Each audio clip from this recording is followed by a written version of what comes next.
बड़े हर्ष उल्लास के साथ कितने दिन पहले तैयारियां शुरू हो जाती हैं। मिठाइयाँ बांटी जाती हैं, खुशियाँ मनाई जाती हैं, दीप जलाए जाते हैं, घरों की सफाई की जाती है, नए बर्तन खरीदे जाते हैं और भी काफ़ी चीज़ें घर में नई नई लेके आते हो। असल में इस त्यौहार का महत्व सिर्फ इस बात से संबंध नहीं रखता कि श्री रामचंद्र जी 14 वर्ष के बाद अयोध्या में वापस आए थे। निश्चित रूप से उस समय में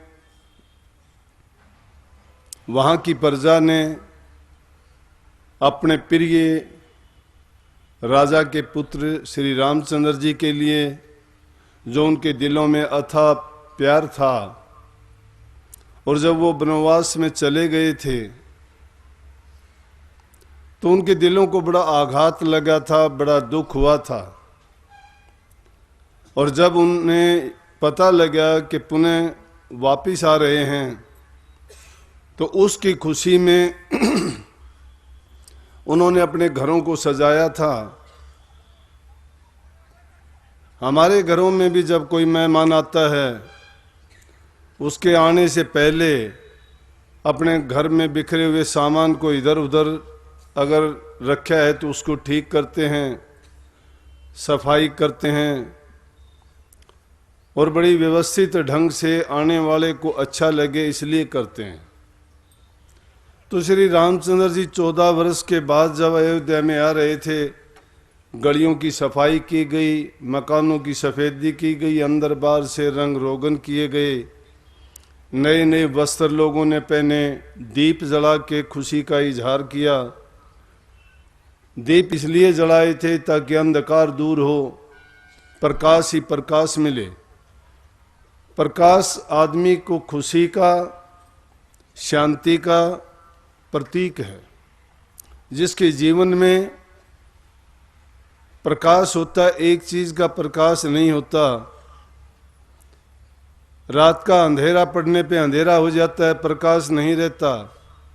इंसान की आंखें ना होने पर उसकी पूरी जिंदगी भर के लिए प्रकाश उसको नहीं होता। किसी पुत्र प्रधान होने के नाते हमारे समाज में ये कहते पुत्र नहीं होता तो उस घर में भी अंधेरा मान लेते हैं। जिस घर में धन का अभाव होता है उसमें अंधेरा मान लेते हैं। लेकिन जो वास्तविकता है, हरि के नाम बिना जो हृदय सुनना है, उनका अंधकार कभी नहीं मिटता है। इसीलिए संतों ने, स्वामी जी महाराज ने इतने सुंदर ढंग से दिवाली के लिए, इस त्योहार के लिए कहा कि संत दिवाली नित करें सतलोक के माँ, और मते सब काल के यूं ही धूल उड़ा। संतों के लिए क्या बताया कि संत नित्य दिवाली करते हैं। वो दिवाली किस प्रकार, जिनके दिल में आत्म चेतन हो जाता है, जो आत्म साक्षात्कार कर लेता है, जो अपनी अंदर का जो प्रकाश है उसको प्रकट कर लेता है, उसका हृदय रोशन हो जाता है, अंधकार मिट जाता है। जिस प्रकार से ये बार की सफाई करने से, इससे भी ज़्यादा महत्व इस चीज़ का था। एक ही बात के कारण ये त्यौहार नहीं मनाया जाता। हमारे देश में 80% से भी ज़्यादा लोग गांव में रहते हैं। मुख्य रूप से उनका पेशा कृषि का है, और इस टाइम पे एक फसल को निकाल चुके होते हैं, अगली फसल का बिजाई कर ली होती है, और फसल निकालने के बाद वो काम से भी फारिग होके इस त्यौहार को जब मनाते हैं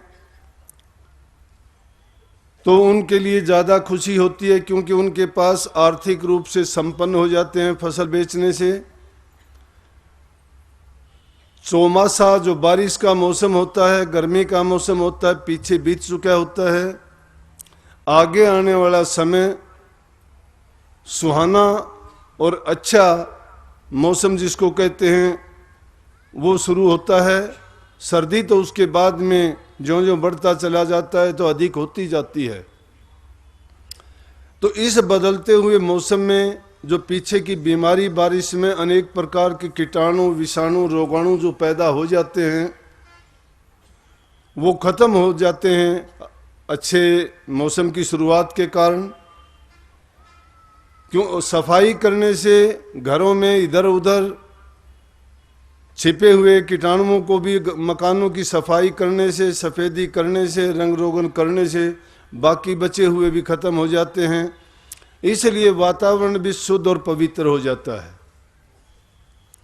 तो इस चीज से भी इस त्योहार का बहुत अधिक महत्व बढ़ जाता है कि न केवल ये रामचंद्र जी के आगमन के कारण बल्कि एक अच्छे मौसम के आगमन की भी ये दस्तक देता है कि आगे आने वाला समय सेहत के लिए अच्छा रहेगा, रोग बीमारियों से निवृत्ति मिलेगी। ये दुनियादारी की बातें हैं लेकिन बड़ा महत्व रखती है ये बात भी।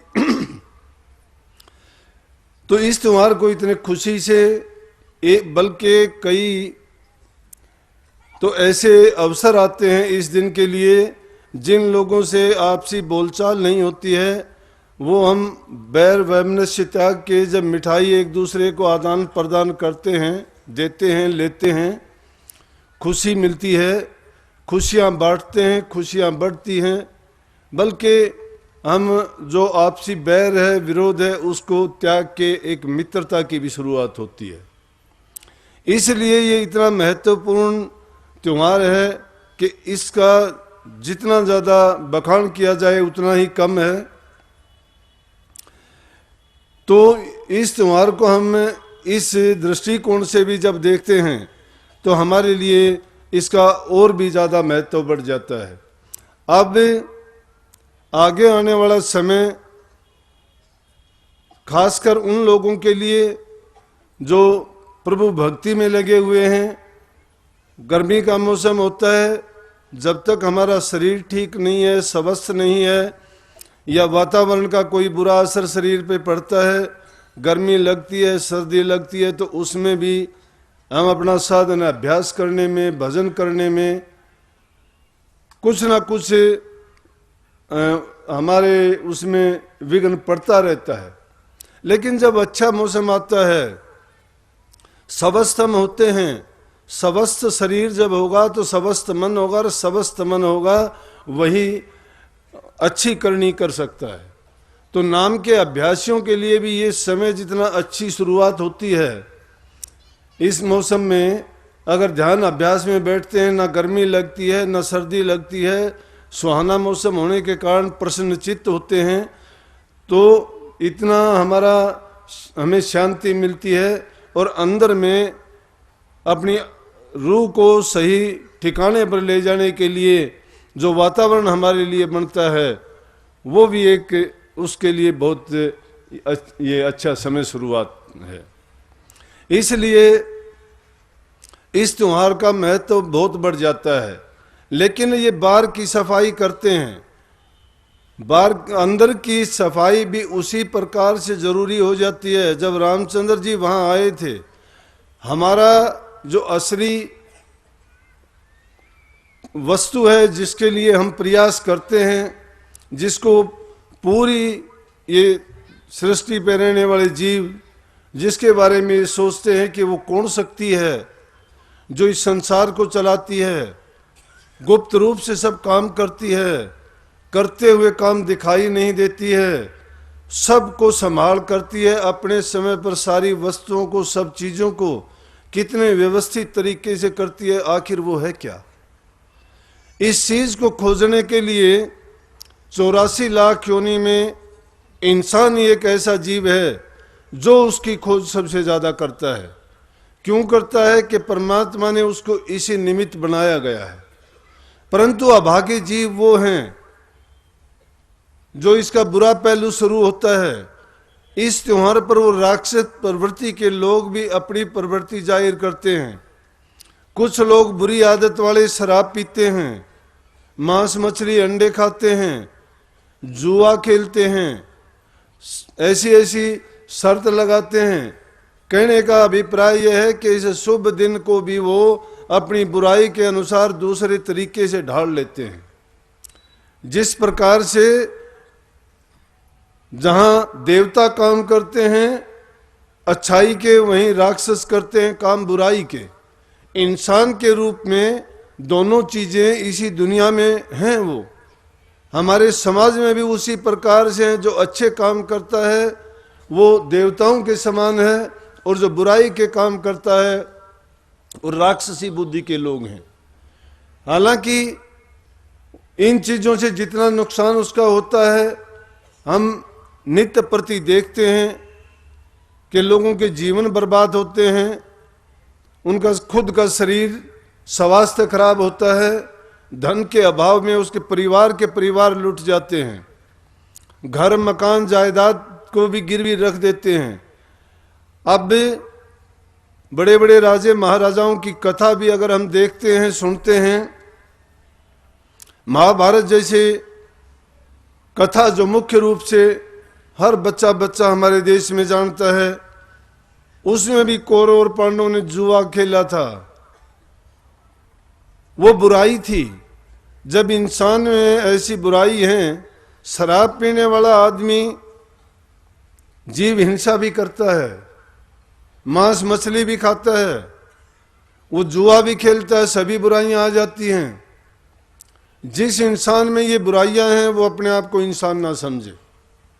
अरे शुभ घड़ी, शुभ दिन और शुभ अवसर पर भी जो इंसान इन बुरी चीजों का सेवन करके अपनी बुद्धि को भ्रष्ट करता है, उसके लिए क्या दिवाली, क्या होली, क्या तीज और क्या दूसरे त्योहार। हमारे समाज में तो आम कहावत है कि तीज त्योहारों बावड़ी ले डूबी गणगौर। वो तो त्योहार उनकी महिमा गाई, लेकिन अच्छे काम करने के लिए हमारे क्या इंतजार करते हैं। लोग कहते हैं कि समय दिवाली कार्तिक बात, ये कहावत है हमारे समाज में कि समय दिवाली का जब शुभ समय आएगा और जब कार्तिक का महीना लगेगा तो हमारे अच्छे काम सब शुरू हो जाएंगे। लेकिन जो इंसान नहीं चाहते हैं इस बात को समझते हुए, जानबूझ के भी जो इंसान अपनी खुद बर्बादी करता है उसको बचा भी कौन सकता है। लेकिन आप लोग सत्संगी हो, आदमी को संग उभारता है, संग बिगाड़ता है।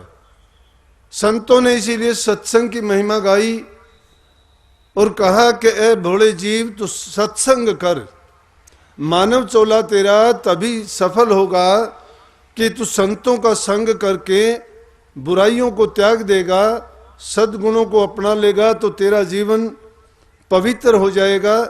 जिस उद्देश्य को लेके तुझे ये अवसर प्राप्त हुआ था उसमें तुझे पूरी कामयाबी मिलेगी और तू फिर मुड़ के संसार में धक्के खाने के लिए नहीं आएगा। दुनिया में हम अगर देखते हैं कोई जीव सुखी नहीं है। जिस जीव को देखो किसी न किसी रूप से रोग से ग्रस्त है वो।